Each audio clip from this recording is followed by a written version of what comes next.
Hello, my name is Kevin O'Dell from Ireland, and I'm going to read a piece from The Cave by José Saramago. The following morning, Cipriano Algor was already at work when Marçal came into the pottery. "Good morning," he said. "Your apprentice reporting for duty." Marta came with him, but she did not offer to help with the work, even though she was sure that this time her father would not send her away. The pottery was like a battlefield on which, for 4 consecutive days, one person had been battling with himself and with everything around him.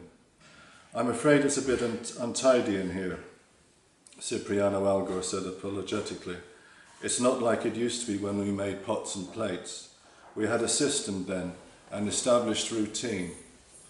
"It's just a matter of time," said Marta. "With time, hands and objects become used to each other, and when they do, the objects don't get in the way and neither do the hands.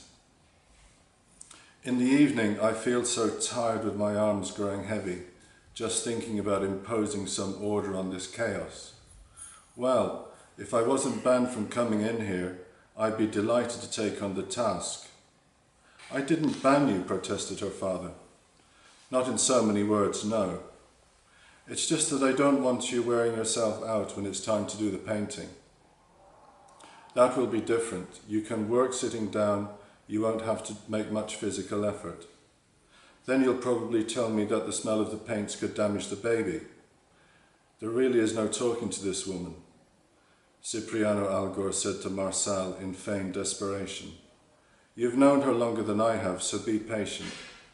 But, you know, the place certainly could do with a thorough cleaning and a proper tidying." "May I have an idea?" asked Marta. "Would you gentlemen allow me to have an idea?" "You've already had the idea and you'll burst if you don't let it out," muttered her father. "What is it?" asked Marçal. "The clay is resting this morning, so let's get this place shipshape again, and since my beloved father doesn't want me to wear myself out working, I'll just give the orders." Cipriano Algor and Marçal looked at each other to see who would speak first, and since neither one could bring himself to take the lead, they said in unison, "All right." Before it was time for Marçal and Marta to go off to lunch, the pottery and everything in it was as clean and tidy as one could expect in a workplace in which mud is the basic ingredient for the product being made.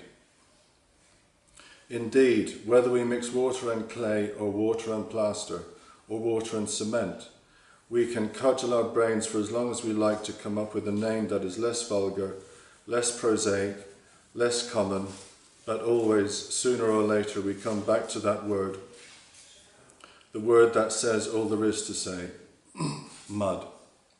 Many of the best-known gods chose mud as the material for their creations, but it is hard to know now if that preference represents a point in mud's favour or a point against.